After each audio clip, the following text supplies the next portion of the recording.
বামফ্রন্ট সরকার গঠন হলে তারা মনে করছে যে তারা ইলেকট্রিকের বিলে প্রথম 100 ইউনিটে পুরোপুরি ফ্রি দেবেন। গ্রামে গ্রামে পুলিশের প্রশাসনের তরফে তৈরি হবে অভয়া বাহিনী।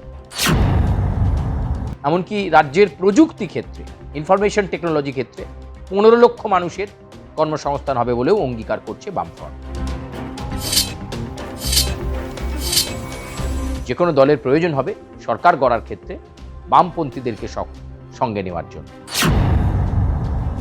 নমস্কার, আমি সুচারু। দাদা দিদির রাজনীতির এই প্রতিবেদনে আপনাদেরকে স্বাগত জানাই। দাদা দিদির রাজনীতির প্রতিবেদন মানেই রাজনৈতিক প্রতিবেদন, আর এখন তো নির্বাচন সামনে, তাই নির্বাচন কেন্দ্রিক প্রতিবেদন আপনাদের সামনে আমরা রাখতে চলেছি। আপনারা জানেন যে রাজ্য বামফ্রন্ট তাদের নির্বাচনী ইস্তেহার প্রকাশ করে দিয়েছে। নির্বাচন মানেই হাজারো প্রতিশ্রুতি, সেই প্রতিশ্রুতি পূরণের জন্য প্রতিজ্ঞাবদ্ধ হন প্রার্থীরা এবং জনগণ মিলিয়ে নেন যে সেই প্রতিজ্ঞা কতটা রাখতে পারলেন বিধায়ক। এবারে যে বামফ্রন্টের যে নির্বাচনী প্রতিশ্রুতি বা ইস্তেহার, সেটা অত্যন্ত গুরুত্বপূর্ণ এবং তারা মনে করছে যে একটা জনহিতকর সরকার গঠন করতে গেলে এই ধরনের ইস্তেহারই হওয়া উচিত এবং এই ইস্তেহারকে সামনে রেখে আগামী দিনে পরিকল্পনা রূপায়ণের দিকে যাবে বামফ্রন্ট। ফেরাতে হাল, ফিরছে লাল, এই প্রবাদ বাক্যকে তারা সামনে রেখেছেন। এই প্রবাদ বাক্যকে সামনে রেখে বামফ্রন্ট মনে করছে যে এই 2026-এর বিধানসভা নির্বাচন থেকে শূন্যতা কাটিয়ে লড়াইয়ে ফিরে আসতে পারে বামপন্থীরা।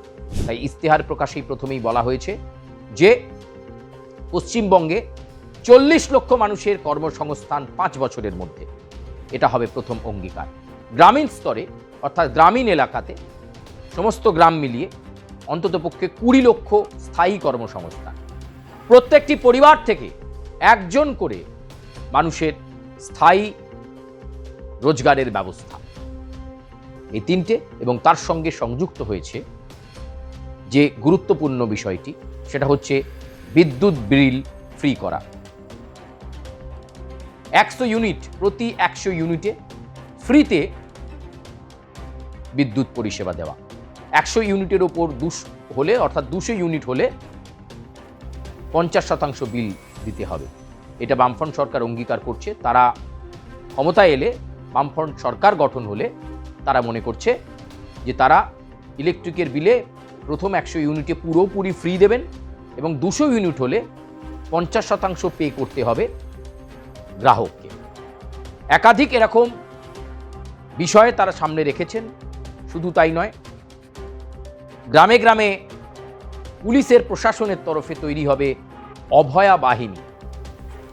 নারী নিরাপত্তায় এবং নারী সুরক্ষায় এই অভয়া বাহিনী কাজ করবে, এমনটাও অঙ্গীকার করছে রাজ্য বামফ্রন্ট।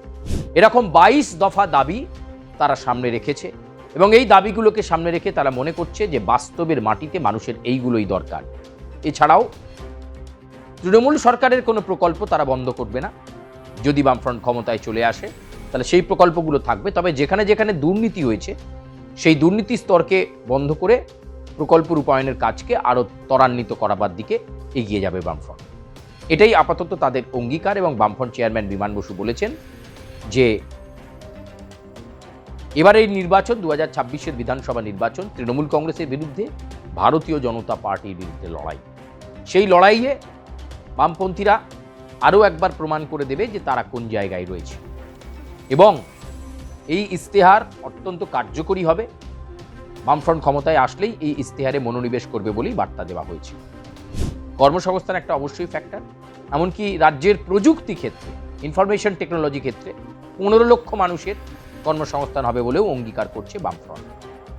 ফলে গোটা রাজ্যে 40 লক্ষ, গ্রামীণ স্তরে 20 লক্ষ, প্রযুক্তি ক্ষেত্রে 15 লক্ষ কর্মসংস্থান, প্রত্যেকটি পরিবারে একজন করে মানুষের স্থায়ী অর্থসংস্থানের ব্যবস্থা বা স্থায়ী চাকরির ব্যবস্থা, সেই সঙ্গে ফ্রিতে বিদ্যুৎ বিল 100 ইউনিট পর্যন্ত, 200 ইউনিট হলে 50% বিদ্যুৎ বিল দিতে হবে। এছাড়াও কর্মসংস্থান এবং এই পরিষেবা ছাড়াও স্বাস্থ্য পরিষেবার ক্ষেত্রেও কিন্তু গুরুত্বপূর্ণ পদক্ষেপ নিতে চায় রাজ্য বামফ্রন্ট।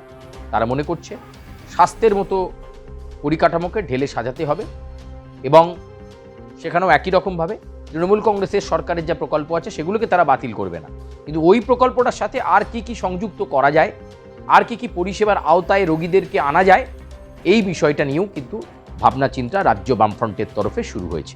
এবং বামপন্থীরা মনে করছেন এবারের নির্বাচনে কিন্তু বামপন্থীরা শূন্য থাকবে না, বড় নির্ণায়ক জায়গায় চলে যাবে। যে কোনো দলের প্রয়োজন হবে সরকার গড়ার ক্ষেত্রে বামপন্থীদেরকে সঙ্গে নেওয়ার জন্য। ফলে এক্ষেত্রে বামফ্রন্ট মনে করছে যে এবার উত্তরবঙ্গ এবং দক্ষিণবঙ্গ উভয় প্রান্তেই রাজ্য বামফ্রন্টের ভালো ফলাফল হবে, তারা অন্তত আশাবাদী। বামফ্রন্ট চেয়ারম্যান বিমান বসু আশাবাদী সিপিএমের রাজ্য সম্পাদক মোহাম্মদ সেলিম আশাবাদী, রাজ্য বামফ্রন্টের অন্যান্য শরিক সিপিআই, আরএসপি সহ একাধিক রাজনৈতিক দল, ফরওয়ার্ড ব্লক, তারা কিন্তু বলছেন যে এবারের যে ইশতেহার হয়েছে সেই ইশতেহার মানুষের মনে জায়গা করে নেবে। এবারে মানুষ ধর্মের ভিত্তিতে, মেরুকরণের ভিত্তিতে ভোট দেবে না। এবারের মানুষ দুর্নীতির বিরুদ্ধে ভোট দেবে। এবারের মানুষ সঠিক উন্নয়নের জন্য ভোট দেবে, কর্মসংস্থানের জন্য ভোট দেবে। এবারের মানুষ বাংলার ভিত্তি যাতে শক্ত হয়, শিল্পক্ষেত্র যাতে শক্ত হয়, চাকরি ক্ষেত্র যাতে প্রসারিত হয়, তার জন্য ভোট দেবে।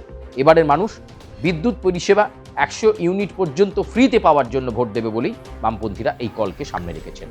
আপনারা কি মনে করছেন বামপন্থীদের এই যে 22 দফা ইশতেহার, যে ইশতেহারের মধ্যে 22টা গুরুত্বপূর্ণ প্রতিশ্রুতি দেওয়া আছে, যার মধ্যে আমরা বেশ কয়েকটা বললাম, এই ইশতেহারকে সামনে রেখে কাঙ্ক্ষিত সাফল্য বামফ্রন্ট পাবে? সরকার গড়ার জায়গায় বামফ্রন্ট যাবে? আপনারা আপনাদের সুচিন্তিত মতামত দাদা দিদির রাজনীতির এই প্ল্যাটফর্মে জানাবেন, মন্তব্য করবেন, কমেন্ট করবেন। অর্থাৎ আপনাদের মন্তব্য আমাদের শিরোধার্য। সব মন্তব্য যে আমাদের প্রতিবেদনের সপক্ষে যেতে হবে এমনটা নয়। লাইক করবেন, সাবস্ক্রাইব করবেন, বেল আইকনে প্রেস করবেন এবং দাদা দিদির রাজনীতিতে আর কোন ধরনের খবর আপনারা শুনতে চাইছেন আপনারা আমাদেরকে নিবিড়ভাবে জানাবেন। আমরাও চেষ্টা করব সেই ধরনের রাজনৈতিক প্রতিবেদন আপনাদের সামনে তুলে ধরার জন্য। তাহলে বামফ্রন্টের প্রতিশ্রুতিগুলো নিশ্চয়ই আপনাদের মনে আছে। রাজ্য জুড়ে 40 লক্ষ মানুষের চাকরি